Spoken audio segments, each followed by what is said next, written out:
সূরা আল ইমরান পাঠের ফজিলত। সম্মানিত এমআরএস অ্যাবাউট ইসলামের শ্রোতা মণ্ডলী, আশা করছি আল্লাহর রহমতে আপনারা সকলেই অনেক অনেক ভালো আছেন। তো বন্ধুরা, আবারও চলে আসলাম একটি নতুন ভিডিও নিয়ে। ভিডিওটির উদ্দেশ্য হচ্ছে আল্লাহ তাআলার বাণীগুলো আপনাদের কাছে পৌঁছানো। আজকে মূলত ভিডিওটি হচ্ছে সূরা আল ইমরান পড়লে কি কি ফজিলত হয়।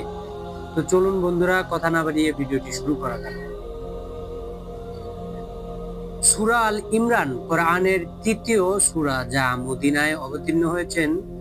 এটি একটি গুরুত্বপূর্ণ সূরা এবং এর পাঠের ফজিলত সম্পর্কে বিভিন্ন হাদিসে উল্লেখ রয়েছে। সূরাটি মূলত ঈমান এবং তাকওয়া, নবী রাসূলদের জীবনী সম্পর্কে আলোচনা করে। কোরআনের দুটি আলোকময় সূরা।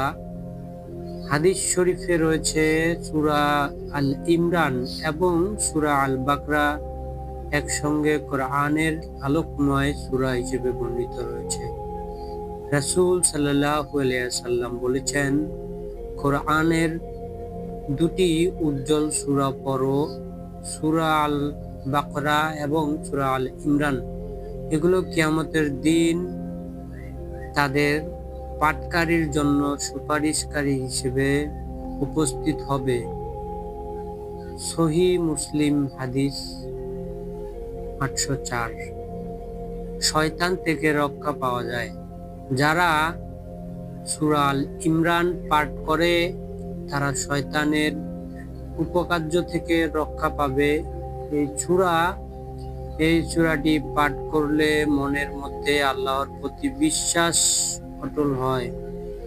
জান্নাতের প্রতিশ্রুতি দিয়েছেন রাসূল সাল্লাল্লাহু আলাইহি সাল্লাম।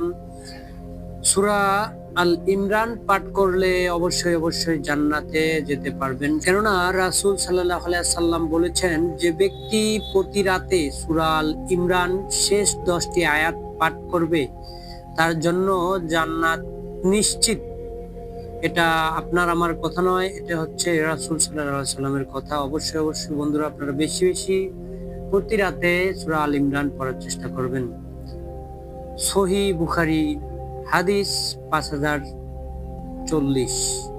জ্ঞান বৃদ্ধি এবং হৃদয় শক্তিশালী করে। সূরা আল ইমরান পাঠ করলে মানুষের ঈমান মজবুত হয় এবং জীবনে বিভিন্ন পরীক্ষা ধৈর্যশীল হয়, তৌফিক হয়। এই সূরাটি মানুষকে আল্লাহর ওপর ভরসা করতে শেখায়। আল্লাহর প্রেম এবং অনুগত্য। এই সূরায় আল্লাহর প্রতি ভালোবাসা এবং তার অনুগত্যের গুরুত্ব তুলে ধরা হয়েছে। যারা এটি পাঠ করে আল্লাহ তাআলার প্রতি আরো বেশি আত্মসমর্পণ করে। সূরা আল ইমরান কেবলমাত্র পড়ার জন্য নয়, এবং এর অর্থ বুঝে বা জীবনে প্রয়োগ করাও চেষ্টা করা উচিত। এই সূরাটি পাঠ করলে আল্লাহর রহমত ও বরকত লাভ হয় এবং আখিরাতের মুক্তি লাভের আশা করা যায়।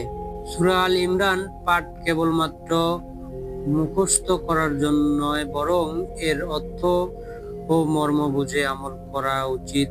এটি পড়লে আল্লাহর রহমত লাভ হয়, দুনিয়া ও আখিরাতে সফল হওয়ার সুযোগ তৈরি হয়। সুতরাং প্রতিদিন এটি পাঠ করার চেষ্টা করা উচিত। তো সম্মানিত বন্ধুরা, ভিডিওটি এ পর্যন্তই ছিল। দেখা হচ্ছে পরবর্তী ভিডিওতে।